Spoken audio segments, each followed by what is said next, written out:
You almost caught me working. It's Christmas and I'm taking a break. I hope you're taking a break. This is that wonderful time of year where we celebrate and we enjoy a period of time with family. So I'm encouraging you not to go to the woodshop today, but to be with the family, enjoy yourselves, friends, relations, people you have a relationship with.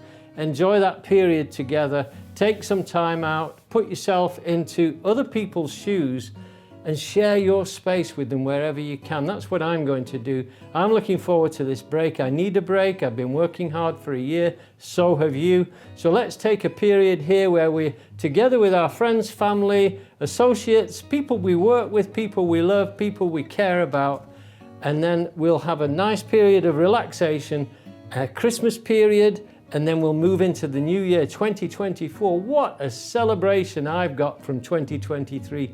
You've been with me by the thousands, by the hundreds of thousands, by the millions. Thank you, thank you, thank you for your support.